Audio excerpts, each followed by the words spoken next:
송구 영신예배 주시는 하나님의 말씀은 바벨론을 없앨 수는 없어도 이길 수는 있다입니다.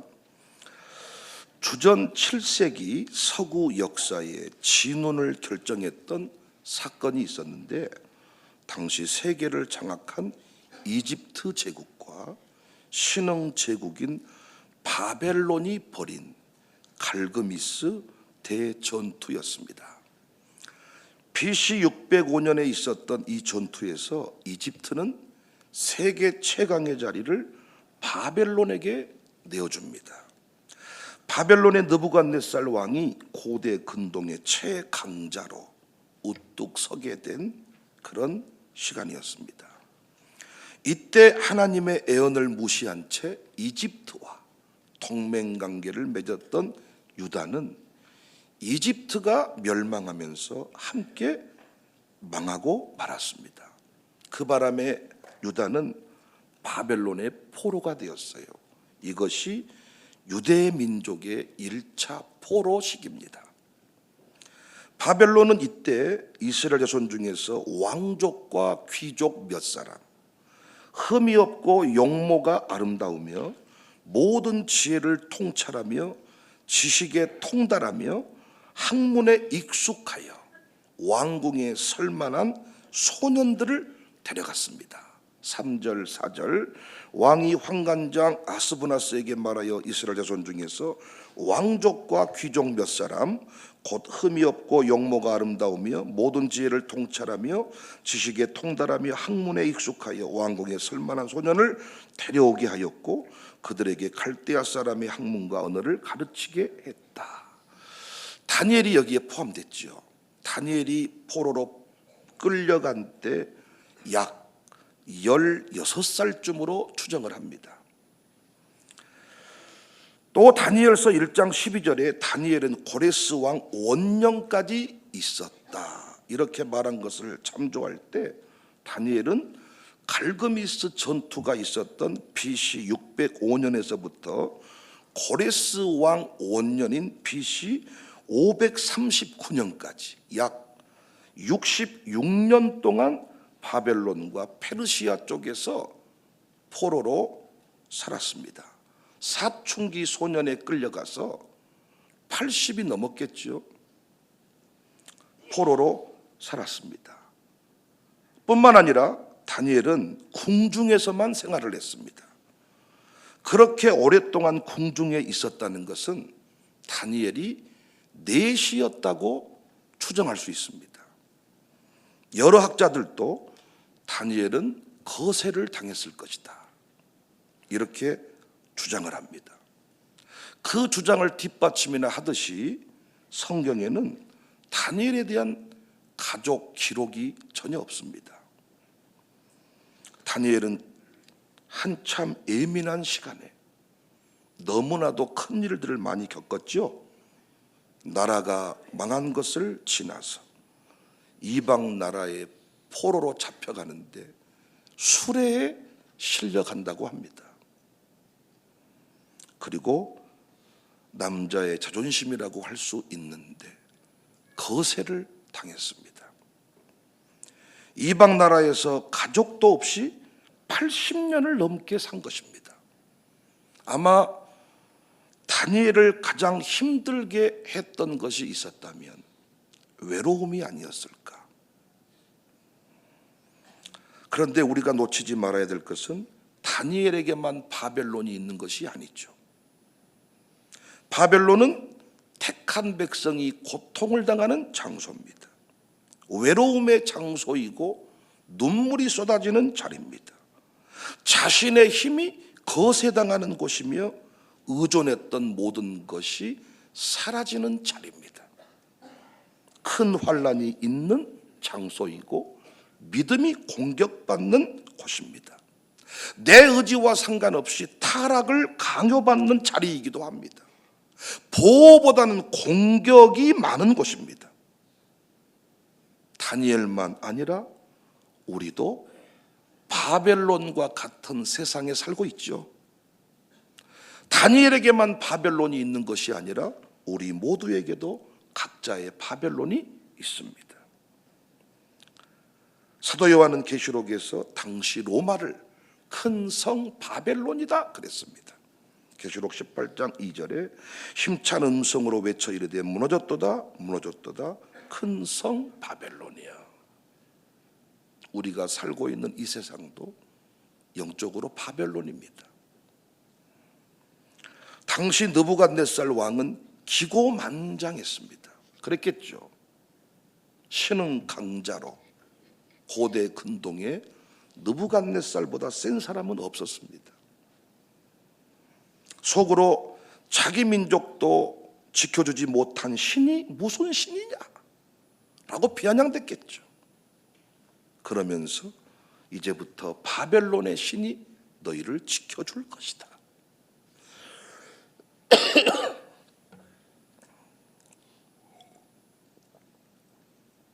그래서 바벨론 신상에게 절하라고 강요했습니다. 다니엘은 하나냐, 미사엘, 아사랴라는 세 친구와 함께 포로 생활을 했습니다. 이들의 이름만 보더라도 이들이 유대의 왕족이나 귀족 출신이라는 것을 알 수 있어요.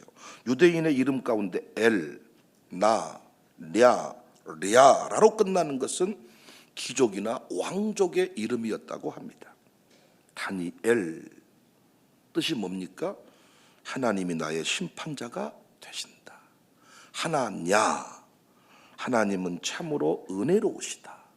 미사엘, 하나님과 같은 분이 누가 있겠는가. 아사랴, 하나님은 참으로 나의 도움이시다. 그런데 느부갓네살이 이들의 이름을 다 바꾸었죠. 다니엘은 벨드사살로, 벨은 바벨론 신의 이름이에요. 그러니까 벨이 그 생명을 보호하신다. 하나냐는 사드락으로 바꾸었습니다. 사드락, 아쿠, 달의 신인데 아쿠에게 속한 사람이다. 바꿔버린 거예요. 미사엘, 메삭으로 바꿨습니다. 아쿠, 달의 신 같은 자가 누구인가? 하나님을 높이는 이름을 바벨론 신을 높이는 이름으로 바꿔버린 거예요. 아사랴, 야벳느고로 바꿨죠. 느고, 불의 신입니다. 그러니까 느고의 종이다. 불의 신의 종이다. 이름 바꿔버려. 창시 계명을 당한 거예요. 거세를 당하는 곳, 공격받는 곳, 외로운 곳, 믿음을 지킬 수 없는 곳, 그 바벨론. 그곳에서 다니엘과 세 친구들은 그 나라의 법을 인정하고 그 나라의 분위기에 취해버린 것이 아니라 뜻을 정했죠. 8절에 다니엘은 뜻을 정하여 왕의 음식과 그가 마시는 포도주로 자기를 더럽히지 아니하리라 하고 자기를 더럽히지 아니하도록 환관장에게 구했다. 당시 바벨론 왕의 음식은 그냥 음식이 아닙니다. 왕의 주권 아래 들어가 버린다는 거예요. 그래서 이들은 먹지 않겠다고 했습니다. 12절에 청하오니 당신의 종들을 열흘 동안 시험하여 채식을 주어 먹게 하고 물을 마시게 한 후에, 이 본문을 가지고 목사님들이 육식보다는 채식을 해야 된다고, 열흘 동안 지났더니 얼굴이 더 좋았다고, 고기를 먹으면 피가 끈적끈적해지고 야채를 먹으면 피가 맑아진다고, 이 본문 가지고 채식주의를 강조합니다. 주님이, 하나님께서 풀만 만들었습니까? 하나님이 배추만 만들고 보시기에 좋았다 그랬고 돼지는 만들어 놓고 너를 괜히 만들었다 그랬습니까? 제가 지금까지 많은 이 식사를 대접해 보지만은 돼지를 사줄 때와 소를 사줄 때 분위기가 다르고 고백이 다르고 저를 바라보는 눈빛이 다르고, 그러니까 돼지, 소, 말, 닭 또 하나님이 만드셨고, 배추, 상추, 시금치, 무, 요즘에 무가 맛있다면서요. 올해 무가 달달하다고. 깍두기도 맛있고 신건지도 맛있고. 그것도 누가 만드셨어요? 하나님이. 돼지는 귀신이 만들었고 소는 하나님이 만든 게 아니라 다 하나님이 만드셨어요. 그러니까 음식이 나쁜 거 아니야. 내 몸에 맞는 걸 잘 드시면 되는 거예요. 아시겠어요? 2025년에도 식욕이 없기를 원하세요? 있기를 원하세요? 2025년에도 살찐다고 성질 내실 거 안 내실 거예요? 밥맛 좋다고 성질을 내실 거 안 내실 거예요? 내가 오늘 축복기도 하는 날이잖아요. 원하는 대로 해드릴게. 제가 체중 절반 줄어드려요? 신년 새해 아침에 한 목사가 설교하시던 말이에요.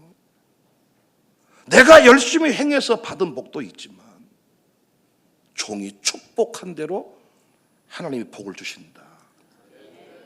내가 축복해드린다니까. 오늘 여자분들 해드려요?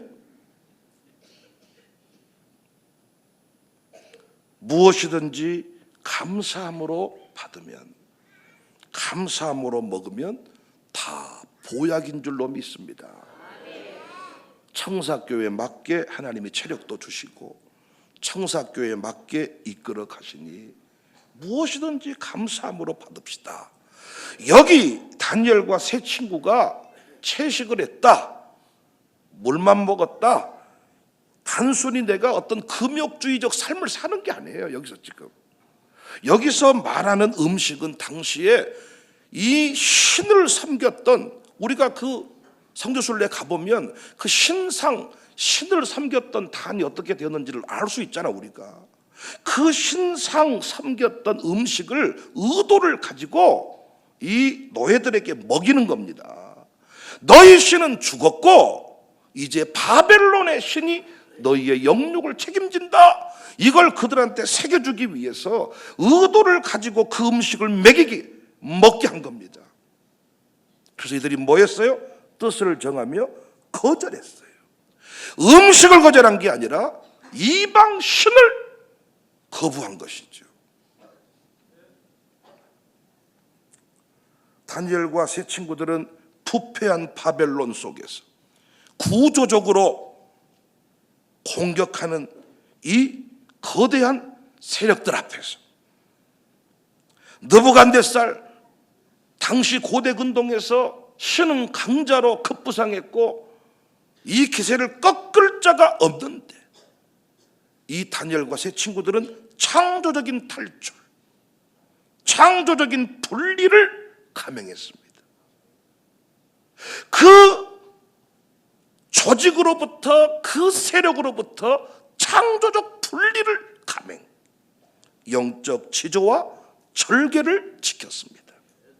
사랑하는 여러분, 이 시대에 우리에게 필요한 것이, 2025년 우리에게 절실히 필요한 것이 하나님 자녀로서의 분명한 정체성인 줄로 믿습니다.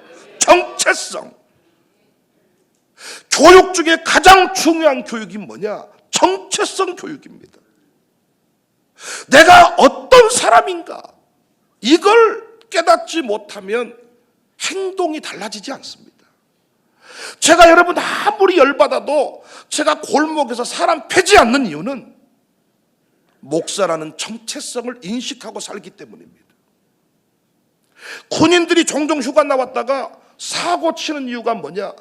민간인 복장하고 휴가를 즐기다 보니까 내가 군인이라는 것을 망각하고 민간인과 싸우게 되는 겁니다.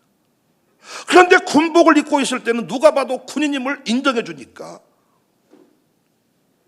함부로 민간인처럼 싸울 수가 없습니다.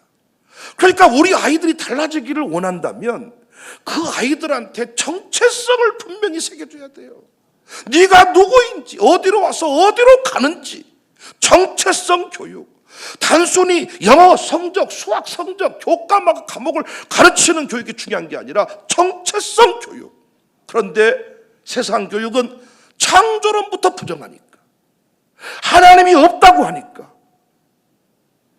제가 신년주일 설교할 내용이 자아 정체성, 인간 자아의 논리에 관해서 좀 말씀을 전하려고 하는데요. 내가 누구인지를 모르니까 아침에는 남자, 저녁에는 여자. 그리고 좀 시간이 지나면 나는 고양이, 나는 개. 어디로 와서 어디로 가는지, 하나님 없이 하나님과의 관계론적 측면에서 내가 누구인지를 발견하는 거지, 내가 누구인지, 나라는 말을 많이 우리가 말하지만 내가 누구인지를 설명하라 그러면 설명을 못 합니다. 그래서 정체성, 2025년 정체성. 바벨론에 사느냐, 로마에 사느냐, 예루살렘에 사느냐가 중요한 게 아니고 내가 누구인지를 알고 사는 것. 정체성. 하나님 자녀로서의 분명한 정체성. 이 정체성이 분명해야 바벨론의 노예로 살지 않을 수 있습니다. 다른 건 다 빼앗겨도 마음을 빼앗기지 않으면, 신앙을 빼앗기지 않으면, 영적 지조를 빼앗기지 않으면 우리는 승리할 수 있습니다. 다니엘과 세 친구들은 어렸지만 하나님 백성이라는 의식이 분명했습니다. 단언컨대 나는 하나님이 선택한 사람이야, 나는 예수님의 제자야, 나는 축복의 통로야. 이 정체성, 소속감, 하나님 나라의 킹덤 패밀리야. 이 소속감, 정체성이 없이 남다르게 살 수 없습니다. 헤어스타일을 바꾼다고 남달라지지 않습니다. 여자분들 헤어스타일을 바뀌면 한 3일 정도, 한 주간 동안은 뭔가 느낌이 새롭지만 그것이 내 인생을 새롭게 하지 못합니다. 남자분들은 종종 삭발을 합니다. 큰맘 먹고 뭐 절에 들어가고 삭발하는데, 삭발했다고 인생이 바뀝니까? 그러면 중님들은 다 인생이 바뀌어야 되겠네요. 평생 머리 밀고 사는데.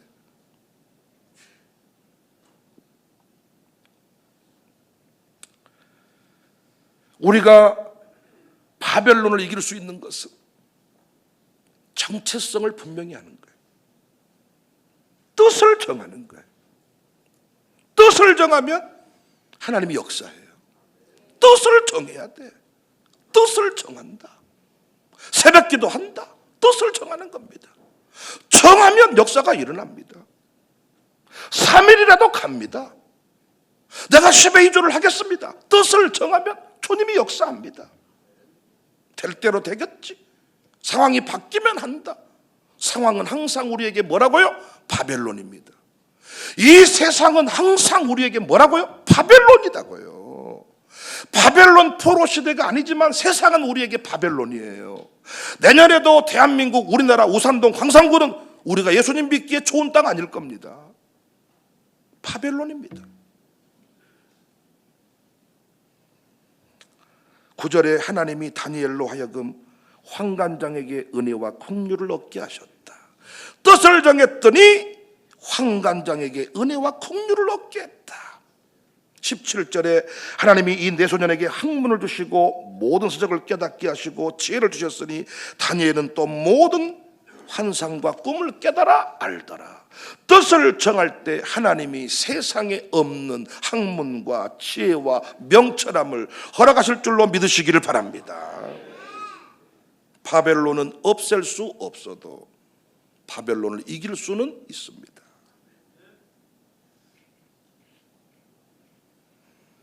바벨론을 이기는 것은 뜻을 정하고 신앙을 더럽히지 않는 거예요. 다니엘이 왕궁에서 69년 동안 리더십으로 영향력을 미친 것은 아부한 게 아닙니다. 줄타기 하는 게 아닙니다. 하나님의 은혜와 긍휼의 결과였습니다. 제발 광주 청사교회 성도님들, 난 여러분이 자랑스럽거든요. 난 이번에도 샬롬 교육 선교사들하고 시간을 보내면서 나는 그들이 너무너무 자랑스러웠습니다. 예전에는 제가 그들을 그냥 조금 어린 교사, 조금 멀찍이 서 있는 직원, 이 정도 개념이었다면 올 한 해를 같이 살면서 샬롬의 밤 그 프로그램을 지켜보면서 저는 확실하게 그들이 교육 선교사다. 나는 목사고 당신들은 선교사다. 이 개념이 딱 정리가 되니까 그들을 대하는 태도가 달라졌습니다. 제가. 난 여러분이 정말 자랑스럽거든요. 난 우리 파워십 찬양팀, 은혜 찬양팀, 샬롬 찬양팀, 우리 주일학교 다드림 찬양팀, 나는 이 찬양팀이 찬양할 때 난 은혜를 받습니다. 여러분, 제가 강대상에 설교를 하는데 말씀대로 안 살아 목사가. 여러분 은혜가 되십니까? 아따 말씀은 잘하시네. 또 아주 그냥 오늘은 가운 입고 말씀하시네. 아이고 저 입이 아주 입술이 얍실해가지고 어따 좀 막아줘. 얍실 말을 잘하시네. 이럴 겁니다. 저도 마찬가지요. 찬양팀이 찬양 가사는 일어나 빛을 발하자, 무화과 나뭇잎이 마르고 없어도 난요 와로로로로로 할 때 왔다 로로로는 잘하시네. 그런데 정말로 우리 성도들, 우리 교인들 정체성, 뜻을 정하고 나는 어떤 상황에도 불평하지 않겠다. 내가 이 시기를 지나는 동안에 내가 신자의 영광을 저버리지 않겠다. 다 뜻을 정하고 난 살아온 여러분들이 자랑스럽거든요.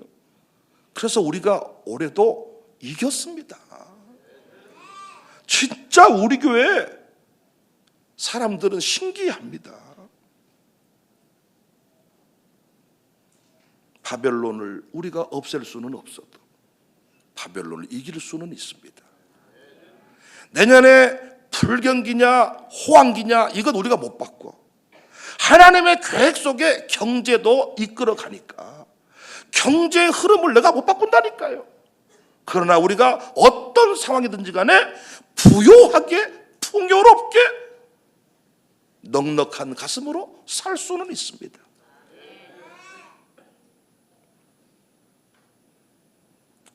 바벨론은 누구에게나 있고 언제나 바벨론에게 우리는 공격을 받는데 2025년 절대 치지 맙시다. 바벨론을 이깁시다. 저는 이 점 먹고 사는데 우리 아들이 저보고 아버지 내년에는 몇 살이다 이렇게 한 살을 더 올려서 말하더라고요. 야, 깜짝깜짝 놀랍니다. 여러분도 마찬가지시죠?